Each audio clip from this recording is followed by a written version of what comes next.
Welcome Republican Representative John Shadegg of Arizona. Congressman, great to see you. Well, let's first, if you don't mind, just talk about what the Democrats have unveiled.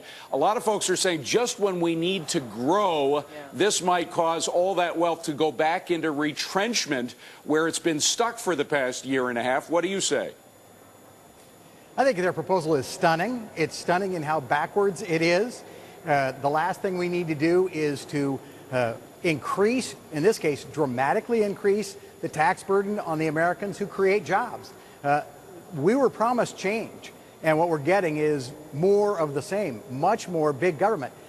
Mr. Waxman, whose quote you played about how we can't wait to get this done, it must be passed before August, his point is that we have to address cost. Indeed, the surveys show that most Americans are concerned about cost. But when was the last time that we gave some function in society to the government and saw the cost of that function go down rather than up? You know, sir, 2 out of 3 jobs in recovery are historically done, created by small businesses. They're going to get slammed by, this surtax on the rich. They're going to get slammed by an employer mandate, by payroll taxes. Explain to the viewer how your plan is much better than what's being talked about now. Sure. Number one, I want to stress what you just said.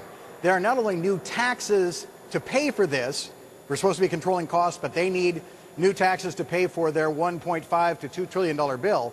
But as you said, there's an employer mandate and a penalty for not complying with that mandate. There's an individual mandate and a penalty for not complying with it.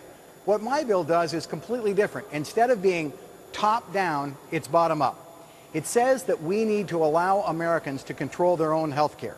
Right now, your employer controls your health care. Your employer picks the plan you're in, and that plan picks your doctor. There is no competition. There is very little marketplace. What my bill does is say that if you have employer-provided care and you like it, you can keep it, and you can keep the tax exclusion that makes it possible. But if you don't have employer-provided care, or you have it and you don't like it, then you can essentially use your tax money to go out and buy your own health care plan. And if you're too poor to be able to afford coverage, you can buy that plan with a stipend from the government. So everybody gets covered. Second, it says we're going to create more pooling mechanisms. The only pool you can get in right now is your employer's pool.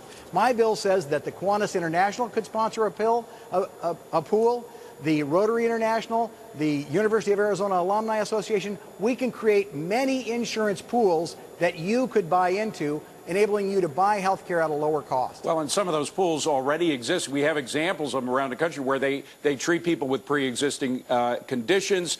They have an alternative program for folks who have the possibility of need for catastrophic help, in which case they get catastrophic insurance. So there are alternatives. The key, though, is whether this bill becomes a jobs killer, what is out there, because of the fact that it's going to focus on those 500,000 small subchapter S companies. Their bill will be a jobs killer. There's no question about it. It is small business that is the engine behind this economy. Let me talk about, our bill is called the Improving Health Care for All Americans Act. And for example, on pre-existing conditions, it covers every single American and lets them buy a health care plan at roughly the same cost as someone who does not have a pre-existing condition or a chronic illness. Quickly, would your plan for the first time allow pools to be created across state lines? Will that happen with your legislation? Yes, it allows you to join a pool that's nationwide, for example, sponsored by the Kiwanis International or the Rotary International. Okay, sir. Thank you so much. Congressman John Shadegg from Arizona, thank you very much. Appreciate it. Well, getting back to the